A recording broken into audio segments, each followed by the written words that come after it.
क्षमता equal to क्या होगा, तो हम लोग जानते हैं एक परमाणु यानी गोले का आयतन बटे घन का आयतन।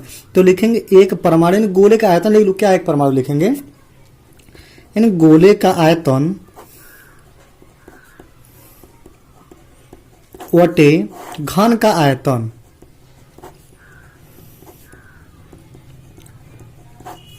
तो गोले का आयतन का फार्मूला हम लोग जानते हैं कि होता है 4/3 पाई आर क्यू। यही होता है ना कि इसका त्रिज्या स्मॉल आ रहा है तो 4/3 पाई आर क्यू, और घन का आयतन होता है भुजा स्क्वायर, यानी भुजा माने ए है तो ए क्यू, यही होगा जी। तो अब इसको हम लोग देखते हैं तो क्या लिख सकते हैं इसमें 4/3 पाई आर क्यूब, और भुजा के स्थान पर ए बराबर होता है 2r, तो इसको हम लोग लिख सकते हैं 2r पे पावर होल पे पावर क्यूब। तो यह हो जाएगा 4 नीचे 3 नीचे कर दो इसको, तो 4/3 यानी पाई आर क्यूब बटे, और 3 नीचे हो जाएगा 3 मल्टीप्लाई हो जाएगा तो 2 दूना 4 दूना 8 है बटे आर क्यूब। तो आर से आर क्यूब कैंसिल हो जाएगा तो बचेगा 4 दूना 8 हो जाएगा, यानी पाई बाई 3 दूना 6 यानी पाई बाई 6 हो जाएगा। तो संकुलन क्षमता आ रहा है पाई बाई 6 है, तो पाई बाई 6 को लिख सकते हैं 3.14/6।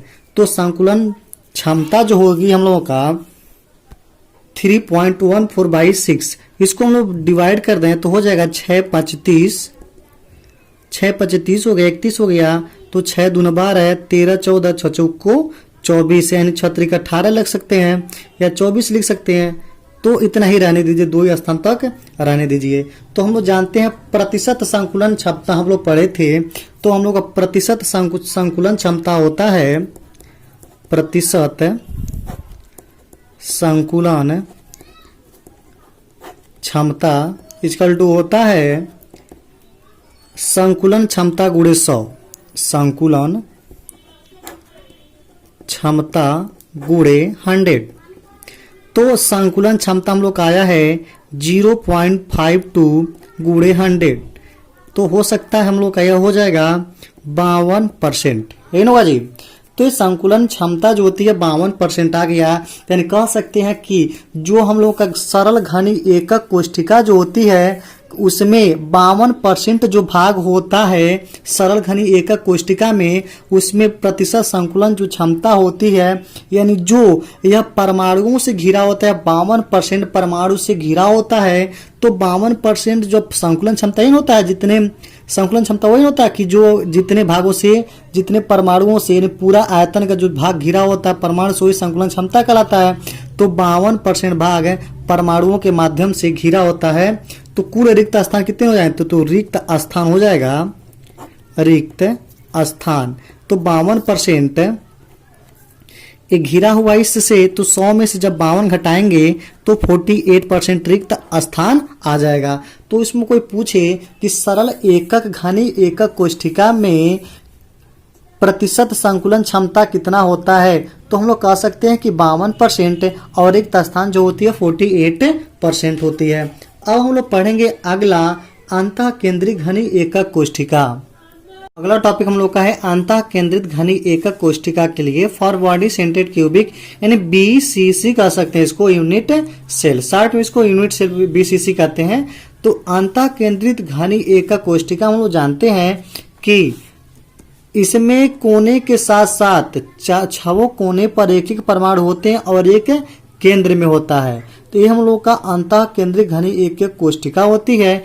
अब क्या करेंगे, एक केंद्र वाले ले लेंगे और एक इसको ले लेंगे और एक इसको ले लेते हैं, ताकि हम लोग कैसे निकाल सकते हैं इसका संकुलन क्षमता, उसको हम लोग देखते हैं। तो एक इसको परमाणु ले लीजिए और एक घन इसको ले लीजिए और इसको ले लीजिए। तो आपके सामने यहाँ पे प्रस्तुत है सेम टू सेम वही। तो एक बीच वाला है और एक कॉर्नर वाला है और एक ये वाला है। तो हम लोग जानते हैं कि इसको और इसको मिलाएं तो यह जो विकर्ण बनेगा काय विकर्ण, यानी पूरे जो क्यूबिक का जो विकर्ण होगा उसको हम लोग कहते हैं काय विकर्ण। पूरे विकर्ण का जो पूरे घन का जो विकर्ण होगा वह काय विकर्ण कहलाता है।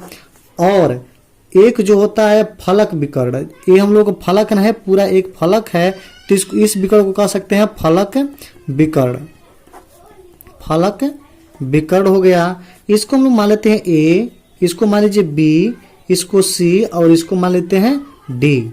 अब क्या करते हैं कि इसको जो हम लोग का एक जो हम लोग का भुजा है इसको मान लीजिए ए। अब कोई भी भुजा होगा उसको हम लोग मान लेंगे ए। तो इसमें परमाणुओं की जो संख्या होती है, एक अंतः केंद्रित घन एकाक कोष्ठिका में परमाणु कितनी संख्या होती है?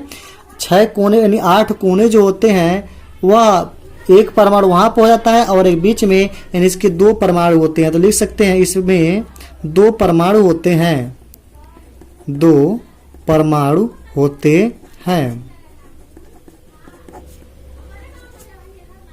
अब पाइथागोरस प्रमेय से हम लोग देखते हैं। पाइथागोरस प्रमेय आप पढ़े होंगे फिजिक्स में चाहे मैथ में। पाइथागोरस प्रमेय, पाइथागोरस प्रमेय के माध्यम से हम जानते हैं कि एक फार्मूला होता है पाइथागोरस प्रमेय। बालक बच्चे ध्यान दीजिएगा, ये पाइथागोरस प्रमेय जो होता है वो कर्ण का स्क्वायर बराबर होता है लंब का स्क्वायर प्लस आधार का स्क्वायर। तो जब त्रिभुज इसमें जाएंगे ए सी डी में, ए सी डी में, तो यह हम लोग का लंब हो जाएगा। ए वाली जो भुजा ए सी जो होगी ये लंब हो जाएगी और ए डी जो होगी वह लंब हो जाएगी। और जो हम लोग का ए सी जो है वह आधार उसको हो जाता है और ए डी जो होता है कर्ण हो जाता है। तो कर्ण का स्क्वायर यानी ए डी का स्क्वायर यानी हो जाएगा इसमें ए डी का स्क्वायर बराबर हो जाएगा, कर्ण हम लोग का ए डी है तो ए डी का स्क्वायर बराबर हो जाता है लंब का स्क्वायर। लंब क्या हम लोग का है? ए सी है, ए सी डी है तो सी डी का स्क्वायर प्लस आधार क्या हम लोग का ए सी का स्क्वायर, ए सी का स्क्वायर। तो इसमें हम लोग देखते हैं इसको समीकरण नंबर फर्स्ट मान लीजिए, इक्वेशन नंबर फर्स्ट हो गया। क्योंकि हम लोग ए सी नहीं पता हम लोगों का क्या है ए सी, तो ए डी तो ए डी भी नहीं पता है, ए सी भी नहीं पता है, सिर्फ हम लोग क्या पता है सी डी पता है। तो हम लोग पहले ए सी निकालते हैं। तो चलेंगे त्रिभुज, अब चलेंगे इसमें ए बी सी में, तो लिखेंगे त्रिभुज ए बी सी में। तो यहाँ पर लिख सकते हैं त्रिभुज इसमें जो है ए सी डी में, त्रिभुज ए सी डी में। तो ए बी सी में जब चलेंगे ए बी सी तो ए सी क्या हो जाएगी? कर्ण हो जाएगा। तो ए सी का स्क्वायर बराबर हो जाएगा आधार हम लोग का ए बी का स्क्वायर प्लस बी सी का स्क्वायर। यही आधार हम लोग का है ए बी सी, यही तो है त्रिभुज। तो हम लोग कर्ण हो गया ए सी का स्क्वायर बराबर ए बी का स्क्वायर प्लस बी सी का स्क्वायर। तो ए सी हम लोग को नहीं पता है तो ए बी हम लोग का पता है ए है, तो ए का स्क्वायर प्लस बी सी भी हम लोग का क्या होगा? ए ही होगा क्योंकि घन है। तो ए का स्क्वायर तो बराबर हो जाएगा 2a स्क्वायर। तो इसको हम लोग लिख सकते हैं ए सी का स्क्वायर जो है 2a स्क्वायर आ गया ना, तो अब लिखेंगे ए सी का मान समीकरण नंबर 1 में रखने पर तो लिखेंगे put this value in equation number first. तो लिखिए put this value in equation first, समीकरण नंबर 1 में इसका मान रखने पर। तो ए डी का स्क्वायर बराबर हो जाएगा सी डी का स्क्वायर। सी डी हम लोग जानते हैं क्या है? ए है। तो ए का स्क्वायर प्लस और ए सी बराबर इसमें दिया ही है 2a स्क्वायर है, तो यहाँ पर ए सी बराबर लिख सकते हैं 2a स्क्वायर। तो बराबर क्या हो जाएगा? 2a स्क्वायर प्लस ए स्क्वायर 3a स्क्वायर हो जाएगा। अब देखिए यहाँ पे ए डी जो है यहीं पर ध्यान देने योग्य बातें हैं। ए डी यहाँ से यहाँ तक ए डी एक त्रिज्या आर यह हुआ और यहाँ से यहाँ तक एक आर यहाँ हुआ और यहाँ से यहाँ तक एक आर यहाँ हुआ और यहाँ से यहाँ तक एक आर यहाँ हुआ। यानी आर एक त्रिज्या, इस वृत्त की त्रिज्या 1 हो गई, आर यहाँ तक हो गया और एक जो वृत्त की त्रिज्या यहाँ से यहाँ तक हो गया और एक जो यहाँ से यहाँ तक हो गया और एक यहाँ से यहाँ तक हो गया। R plus R plus R plus R 1 2 3 4 and 4 R. तो ए डी का स्क्वायर बराबर क्या हो जाएगा? पहले यहाँ पर लिख लीजिएगा। तो ए डी का स्क्वायर बराबर ए डी बराबर हो जाएगा √3a स्क्वायर इन होगा जी। जब स्क्वायर जो समाप्त करेंगे तो कर्डिंग हो जाएगा, तो यह ए बाहर हो जाएगा तो वहाँ a√3। अब क्या करेंगे इसमें a√3 जो है तो ए डी का स्थान पर क्या ले सकते हैं? हियर यहाँ पर क्या है? ए डी बराबर क्या है हम लोग का? ए डी बराबर हम लोग का है 4r दिया है फिगर के माध्यम से। तो ए डी का स्थान पर लिख देंगे 4 स्मॉल r इक्वल हो जाएगा a√3। तो a बराबर हो जाएगा a बराबर क्या? 4r/√3, 4r/√3। हम लोग का a का मान यहाँ से निकाल लिए। अब क्या करेंगे? संकुलन क्षमता, संकुलन जब क्षमता जब निकालेंगे तो यहाँ पर लिखेंगे संकुलन क्षमता।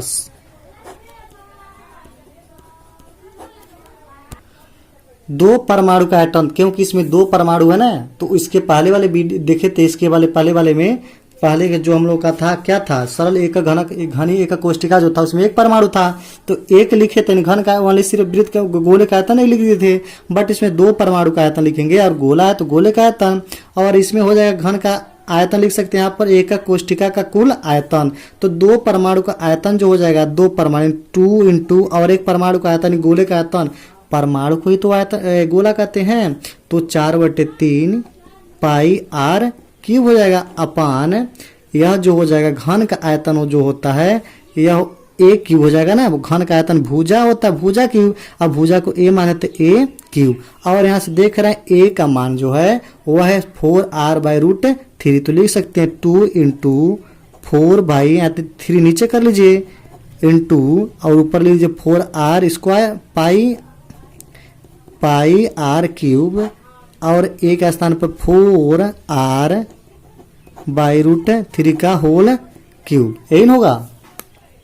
तो ये आगे जो हो जाएगा हम लोगों का, इसमें r से r क्या हो जाए पहले पूरा लिख लीजिए, तो 4 दूना 8 है, पाई आर क्यूब बाई 4